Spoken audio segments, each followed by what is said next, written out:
Gold, trusted gold buyers. మీరు తాకట్టు పెట్టిన బంగారాన్ని విడిపించి ఈ రోజు ఉన్న మార్కెట్ ధరకు కొనబడును. తమ్ముడు టిఫిన్ టైంకి ఎలా వస్తానాడు, ఇంకా రాలేదేమిటి? ఎప్పుడు అన్నమాట తప్పడే. యు ఆర్ కరెక్ట్ అన్నయ్య, నీ తమ్ముడు ఎప్పుడు మాట తప్పడు. కానీ నువ్వే సెంటిమెంట్ తప్పి లతా నేను లేకుండా టిఫిన్ చేయడానికి సిద్ధపడిపోతున్నావు. అబ్బే ఏది ఇప్పుడే. కూర్చో తమ్ముడు కూర్చో. అమ్మాయి లత. అన్నయ్య, లతను చాలా గారాభంగా పెంచుతున్నావు. క్రమశిక్షణలో పెంచకపోతే ఏదో ఒకనాడు మనకి శిక్ష వేసే ప్రమాదం ఉంది, జాగ్రత్త. అమ్మాయి, నువ్వు ఫైనల్ ఇయర్ పూర్తి చేసి కాలేజ్ వదిలిపెట్టి వెళ్ళిపోయావు. ఇక నా మనసులో లేదు. నీ అంత అందగాన్ని చూసిన కళ్ళతో వేడి మొహం కళ్ళు చూడలేకపోతున్నాను. మళ్ళీ ఎప్పుడు కనిపిస్తావు జియా?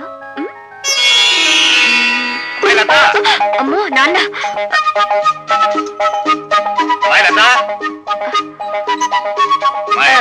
ఏమిటి నాన్న? ఇంకేమిటమ్మా, అక్కడ టిఫిన్లు చల్లారిపోతున్నా, మీ బాబాయ్ వేడెక్కిపోతున్నాడు. నువ్వు తొందరగా రావాలి. బాబాయ్ వచ్చాడా? వావ్, పద పద. హలో, ఉన్నారండి? ఒక్క నిమిషం. ఎవర్రా? ఎవరో మినిస్టర్ గారంటండి. మినిస్టర్ గారా? హలో, నమస్కారం అండి. ఫోన్ లో కూడా లేచి మాట్లాడాలా? చెప్పండి సార్. అదేనయ్యా, మన సదానందం లేడు, కాంట్రాక్టర్ వచ్చి వాళ్ళ బామ్మర్ది పేరుస్తాడు. రేపు ఇంటర్వ్యూ ఉంటుంది కదా, ఆ కుర్రని సెలెక్ట్ చేయి. అతనికి బొత్తిగా మెరిట్ మెరిట్ ఉన్న వాళ్ళకి ఉద్యోగం ఇస్తే మనం చెప్పినట్టు ఎందుకు వింటారయ్యా? అతను సెలెక్ట్ చేయి. అలాగే సార్, అలాగే. ఎవరన్నయ్య? మినిస్టర్ రాజశేఖరం గారు ఆ సదానందం గారి బావమరిదికి ఉద్యోగం ఇమ్మని ఫోన్ చేశారు. ఇచ్చేస్తున్నావా? పదవిలో ఉన్న వాళ్ళ మాట వెనక తప్పదు కదా. చిచ్చి, నీతో టిఫిన్ చేయడం నాదే బుద్ధితో. తమ్ముడు, అరే నువ్వు ఉండు బాబాయ్. నాన్నేమన్నా తెలుతో కూడా ఎవరికి పడితే వాళ్ళకి ఉద్యోగం వచ్చాడు. నమ్మొచ్చు కానీ పిరికి వాడిని నమ్మకూడదు. ఏం చేద్దంటే భయంలో వాళ్ళు ఏమైనా చేసేస్తారు. ఉండు డాడీ, నేను ఉపాయం చెప్పనా? మెరిట్ లో నెంబర్ 1 కుర్రాడిని చూసి ఉద్యోగం ఇచ్చేయండి. మంత్రి గారు ఏమిటిలా చేశామని అడిగితే నాకు మతిమరుపు ఎక్కువ, మీరు చెప్పిన కుర్రాడి పేరు అదే అనుకుని ఇచ్చేసానని బికమం పెట్టేయండి, సరిపోతుంది. అలా చేస్తావా? చేస్తావా లేదా చెప్పు. ఒప్పేసుకోండి. Good morning. Good morning.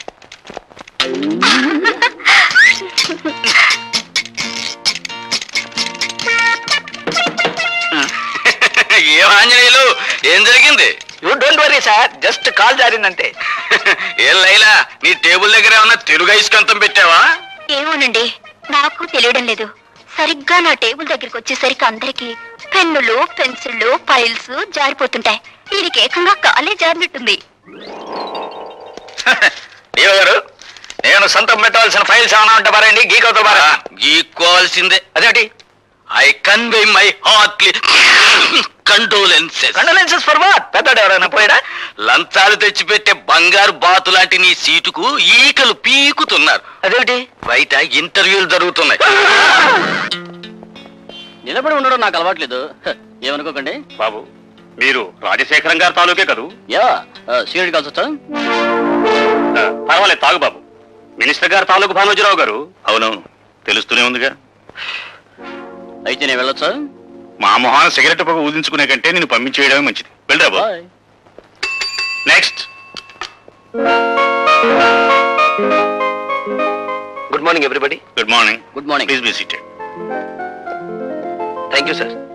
Are you mister Bhargava? Yes sir. Bhargavaramudu అంటే ఎవరు? తండ్రి ఆజ్ఞ నెరవేర్చడం కోసం కన్న తల్లినే తెగ నరికిన వాడు. భూమి చుట్టుకొలత ఎంత? 7,900 మైళ్ళు.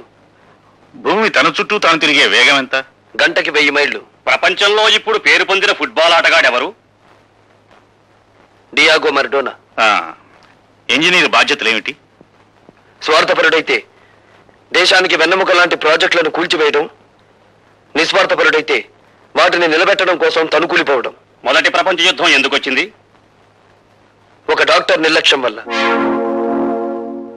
1887వ సంవత్సరంలో ప్రిన్స్ ఫెడ్రిక్ కంఠానికి ఎడమ వైపున క్యాన్సర్ వ్యాధి సోకింది.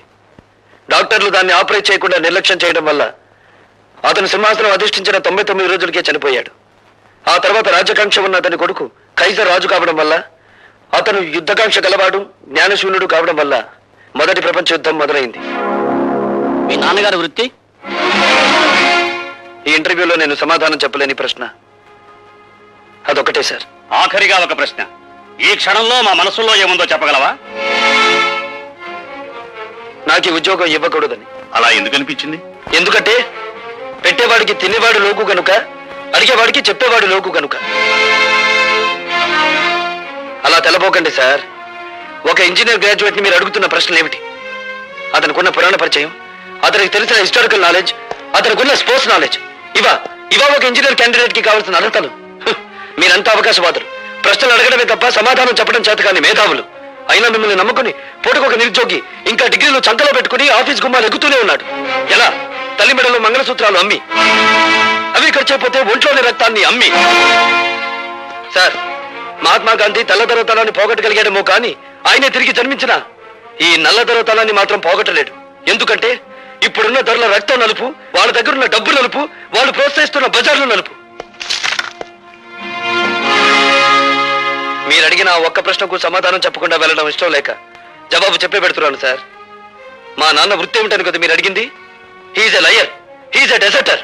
కట్టుకున్న భార్యని, కన్న బిడ్డని అనాథల్ని చేసి వెళ్ళిపోయిన కసాయివాడు. ఆ కసాయివాడి రక్తాన్ని పంచుకు పుట్టాను నేను. అయినా మిమ్మల్ని ఏమీ చేయకుండా పెడుతున్నానంటే నా చదువు నాకు నేర్పిన సంస్కారం. ఈ దేశంలో గాంధీల సంఖ్యను పెంచండి కానీ గాడ్సేల సంఖ్యను కాదు.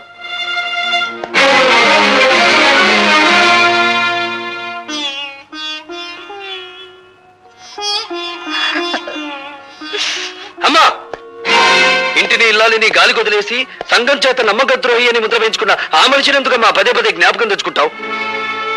నిజాయితీ నిలకడలేని ఆ మనిషి మూలంగానే కదమ్మా మనం సమాజం నుంచి విసిరివేయబడింది. ఎందుకు ఇంకా మన నుంచి పారిపోయిన ఆ వ్యక్తి కోసం ఆరాటపడతావు? ఈ మనిషి నీడ ఇంట్లో ఉన్నంత కాలం మనకు పట్టిన పీడ అవగలదు, నాకు మనశ్శాంతి ఉండదు. భార్గవ, ఏమిట్రా ఈ పని? ఈ పని ఏనాడో చేస్తుంటే నీ తల్లి నీ కళ్ళ ముందే గుండె పగిలి చచ్చేదిరా. అమ్మా భార్గవ, మంగళసూత్రం కట్టించుకున్న నాకు లేని ద్వేషం నీకెందుకు ఆయన మీద? గుమ్మానికి రాసిన పసుపు, గుండెల మీద తాళి, నుదుటి కుంకుమ ఇంకా మిగిలిన్నాయంటే కారణం ఆ మహానుభావుడేరా. నేను బ్రతుకుండగా నువ్వు ఆయన్నే అనద్దు.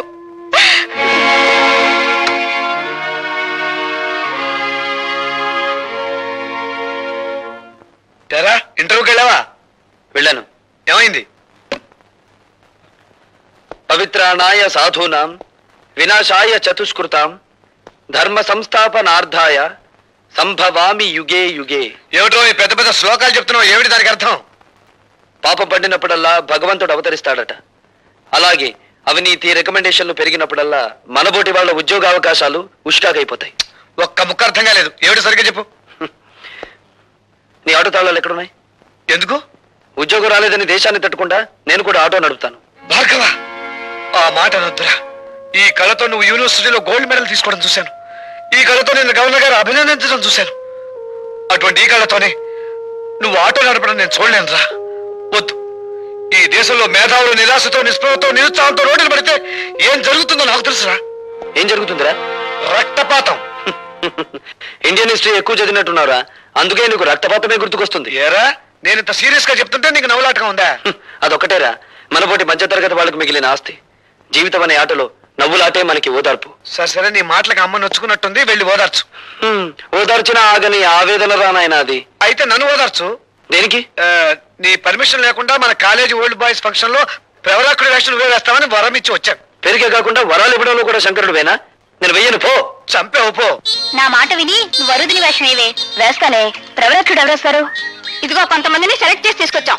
ఇతని చూడు, వీడా నోసుల సొద్దు. పోనీ ఇతను? వీడు సెన్సుల సొద్దు. పోనీ ఇతను?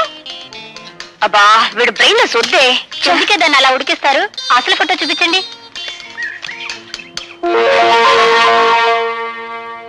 భార్గవ్, నా మాట నీ గడ్డం పుచ్చుకుని బతిమాలతాను. నా మాట నన్ను విసిగించుకో. భార్గవ్, ప్లీజ్ నా మాట రా. నేను విన్నాను. ఏమిటా మాడవాసన? మాడిపోయిందా? లేదులే, ఇందా కూరగాయలు. నా తల్లే, బంధుత్వం లేకపోయినా కన్న కూతుర్లా ఎంత అభిమానం చూపిస్తున్నావే. నీ చేతులు పట్టుకుని బతిమాలుతున్నారా? నా కోసం వేరే వేషం. ఏ కాలేజీలో నేను గోల్డ్ మెడల్ తీసుకున్నాను ఆ కాలేజీలో నిరుద్యోగిగా అడుగు పెట్టకూడదు అనేది నా ప్రిన్సిపల్ రా. నేను వెయ్యను. నీ కాళ్ళు పట్టుకుని బతిమాలుతున్నాను రా. నా పొరుగు పోతుందిరా. నా కోసం వేషం అయ్యరా. నువ్వెప్పుడొచ్చావు? మీరన్నే గడ్డం పట్టుకుని బ్రతిమాలుతున్నప్పుడు నేను గుమ్మం దగ్గర ఉన్నాను. చేతులు పట్టుకుని ప్రాధేయపడుతున్నప్పుడు వంటింట్లో ఉన్నాను. కాళ్ళు పట్టుకుని ప్రాధేయపడుతున్నప్పుడు ఇక్కడున్నాను. నా ఏకైక భార్య కదా, అలా చూస్తూ నుంచోపోతే నా పొజిషన్ తీసుకోవచ్చు కదా. అదేం అవసరం లేదు. అసలు అన్నయ్యని అడగాల్సిన పద్ధతులు అడిగితే ఎందుకు ఒప్పుకోడు? అడగాల్సిన పద్ధతి ఒకటిందా?